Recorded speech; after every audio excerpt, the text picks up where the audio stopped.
Hey, this is Ryan of Happy Healthy Vegan. So it's a brand new year and there's more Why I'm No Longer Vegan videos to respond to. I promise I'll do other kinds of content too. I did last week actually.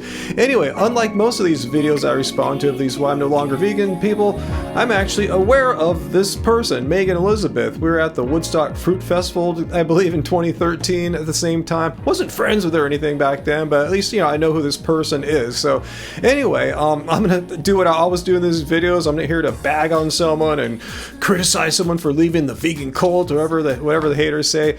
I'm consistent here. I'm looking to see if there's some absolute compelling reason why they couldn't be vegan, and also try to pick up clues from what they're saying to see if they're even vegan in the first place. So anyway, let's jump right in. One of the biggest questions that came up over and over again was, am I still vegan? So the short answer is no, I am no longer vegan. So that's cool. She gets that out of the way right from the start of her video. And then she moves on to her background from like decades ago, before she even went vegan, how she already started with some kind of digestive issues that she was looking for some kind of solution for. Just had all kinds of crazy digestive problems. And I had about a year or a little bit more where I was like mostly bedridden. Like I would go out occasionally, but like most of the time was really just spent in bed. I kind of stumbled upon this raw vegan lifestyle after trying so many different things and, eating a paleo diet and removing all chemicals. Like I wore like zero makeup. So I stumbled upon this raw food cafe, started following a raw diet, felt a lot better, and did some fasting and all kinds of things. And I got to a point where I felt like I was like 85% recovered. Well, that's cool. I'm glad her raw fruitarian, raw vegan diet helped a lot with these digestive issues that she had before ever experimenting. You heard it. She tried paleo and all these things, finally stumbled upon a raw vegan diet, and it helped her. So let's see what went wrong. And I sort of just like thought, okay, that's good enough. Like I felt like I was dying before, and now I feel pretty dang good eating this raw food diet. So I'm just going to stick with it. And I stuck with it for a really long time. But it never really helped me to like fully get back to myself and like fully recover my ability to like handle stress, like emotional stress, physical stress. All right, so now I'm a bit confused. I'm not like some kind of professor of psychology or nutrition, but I was never under the impression that emotional stress, physical stress were aided by the foods we ate. Fast forward about a decade, I'd been eating a raw food and vegan diet for that long. And when I would have crashes, which would happen from time to time, like if I was traveling a lot or I got really stressed, I couldn't really identify what was causing it. I didn't know what, other than just kind of labeling it as like, okay, I got really sick when I was younger, and ever since then I just have a low stress threshold and I just need to be careful. I have tried every supplement possible. I have tried detoxing. I have tried eating this food, that food. Again, maybe I'm missing something. I'm just a humble music producer, but I'm not aware of how detoxing or trying different foods or how that's going to help you deal with stress. Correct me if I'm wrong down below. We had some friends in the community that had recently started eating animal foods and had a lot of benefits from it. Like I said at the beginning, I was aware of who Megan was, and I also am aware of this community that she's talking about. And it's no ordinary community of vegans. It's a bunch of people who are pretty much raw fruitarians. A lot of them went to the Woodstock Fruit Festival, and they moved themselves to the big island of Hawaii so they have access to more and better fruit year-round. So this is where they're coming from. Again, there's not just like regular old vegans or anything like that. And some of them are cool people. I remember being friends with Evan. He was like the leader of the LA Fruit Lux that we used to go to back in like 2013 and 14. But some of these people in our community are complete a-holes. One of them, I'm not going to mention his name. He's complete anti-vegan. He's made videos trashing people like yours truly, and just vegans in general, saying such absurd things like it's impossible for vegans to build muscle of any kind. Anyway, let's continue. Whether it was like recovering an injury that just like wasn't going away, or just feeling like they had more energy, or feeling like mentally sharper. There were definitely some benefits that other people that we were close to were experiencing. So it made me feel more open to trying something outside of my vegan box. Vegan box? To me, that's quite telling, because Megan's not the first person I've heard in these "Why I'm No Longer Vegan" videos to describe veganism, at least in their minds, feeling like some kind of limiting box or something like that. No, it's just a stance against animal cruelty and exploitation. You have all of the plants on planet Earth to eat. It's not a limiting or restrictive diet, unless you intentionally choose to make it restricting by saying, eliminating all cooked food for like 10 years. I just randomly stumbled upon this podcast that was talking about how adrenal fatigue is not actually adrenal fatigue, and it's actually copper toxicity. Wait, I'm confused now. I thought her problem that she was talking about before was emotional and physical stress, and now we're talking about adrenal fatigue? I forget who was hosting the podcast, but the person that they were interviewing was the kind of expert on this. It was a woman, and she was a functional medicine practitioner. I contacted this person who was interviewed in the podcast. She asked me a bunch of questions, and she was like, "You're vegan? You've been vegan for how long?" And like, well, I'm not absolutely certain you were vegan all this time, but yeah, you were definitely doing a raw vegan diet for a long time. So we did some testing and found out that my free copper levels relative to copper binding protein were like way high, like very abnormally high.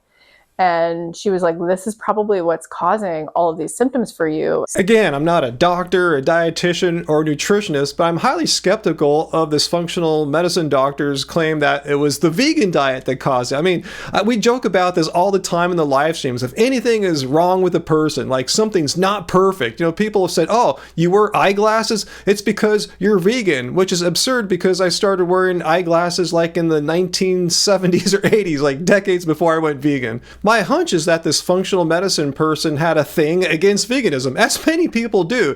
And a little fact checking shows that a well-balanced vegan diet is not inherently too high in copper. I followed her recommendations as far as diet changes. And at first I was still always using animal foods or thinking of them as like a temporary thing. I was like, okay, I'll just like do what I need to, and then I'll like get back to my vegan lifestyle. I'm going to try to say this as non-judgmentally as possible, but if it just took this one like anti-vegan biased functional medicine person's recommendation to get you to eat animal foods, I mean, that really shows a lot that you're probably not vegan. I mean, I would definitely get a second or a third opinion if it meant I had to eat animal products to like save my life or something like that. And furthermore, I would try my best to find a vegan one of these practitioners, with the assumption that the vegan one would probably know a few more intricacies and more details about plant-based foods and copper than a non-vegan practitioner would. But as I started to look at all of the foods that were really high in copper, I was like, oh my goodness, like I'm getting really limited here. And this kind of explains like why my symptoms would get worse at certain times of year and different things like that, depending on what foods and fruits I was eating. Wait, remember, a vegan diet is not inherently high in copper. And why my symptoms got worse as I started to eat a more cooked food vegan diet and incorporate more vegan proteins. And so the foods that I needed to avoid were basically all nuts and seeds, all beans and legumes. All right, so that's the first bit she got wrong from her functional medicine person. Yes, some legumes are high in copper, but not all of them. But Megan said she had to eliminate all of them. For instance, white beans and pinto beans contain a lot of copper, but garbanzo beans and sprouted lentils contain significantly less copper than white and pinto beans. And if we go to this website regarding food for people with Wilson's disease, which relates to copper intake, they have a list here of low copper foods, and they list canned beans and chickpeas specifically as safe, low copper foods for people to eat. I needed to avoid cacao, coconut. Avoid cacao and coconut? How easy? Those aren't like staple vegan foods unless you're maybe a raw fruitarian. Avocados, figs. Once again, avocados, at least eating half an avocado is listed as a low copper food on this Wilson's disease website. Stone fruits, any dried fruits as well. Well, if you're a fruitarian type, she makes it sound like that's going to be kind of tough with her situation. However, we see that apples, applesauce, blueberries, cherries, canned fruit, dried cranberries, grapefruits, oranges, peaches, plums, melons, strawberries, and watermelon are all considered low copper foods. So even if you're a fruitarian, there's quite a few fruits that are fine for you. And looking at their list of medium copper foods, there's a few more fruits you can eat as long as you eat them in moderation. I also want to point out, if you're trying to eat a low copper diet, it's not like all meats are fine and good for you. There's plenty of high copper meats as well. And I was surprised to find my beloved potatoes on the list of high copper foods, but doing a little more research, I found that most all the copper is in the skins of potatoes. So if you don't mind taking the skins off, you can still enjoy potatoes on a low copper diet. So I did it for about 3 months and I felt so much better after that 3 months. Is this what everyone feels like? This is what it feels like to feel normal? Because I got sick when I was like 20 or 21. It had been so long since I felt like quote unquote normal. Many times that first year, I tried to kind of lean back in towards more vegan foods. I kept thinking that it would be possible for me to get back to it, but I would start to feel terrible again.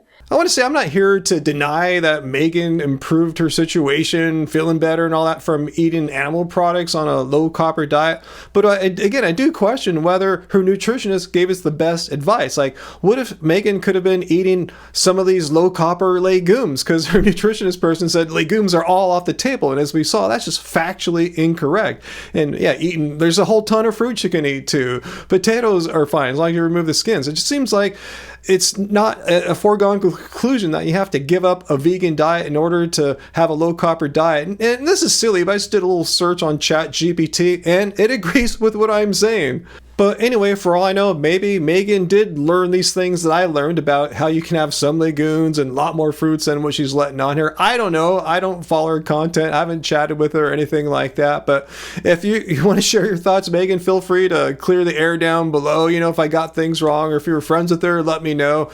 But from what I can tell from what she said in her video, that she got foods wrong that she's able to eat that her person said she couldn't, I really think that there was no compelling reason that she had to give up eating plants, because as we saw, there's nothing inherently high copper about a well-planned vegan diet. I mean, you have to plan which foods you're going to eat that are lower in copper, and medium copper foods, moderate them. But it looks like it's very doable, and I'm wondering if she had different advice from a different person who wasn't so biased against veganism. Remember, that person said, "Oh, you're vegan? I know, that must be your problem." I wonder if things could have worked out equally as well on eating a completely plant-based low copper diet. So anyway, guys, leave your questions and comments down below. Please don't leave any hate. Again, these are not hate videos. I'm just trying to see if they had to quit eating plants or they're gonna die or something like that. So leave your questions and comments down below. Hit like, share this video, and if someone's watching and think I got this totally wrong, they think raw fruitarian diets are the best and everything, come to my Friday live streams, 6 p.m. Pacific Standard Time, and state your case. So anyway, guys, I'll see you all there Friday night, and remember, until then, doesn't suck being vegan.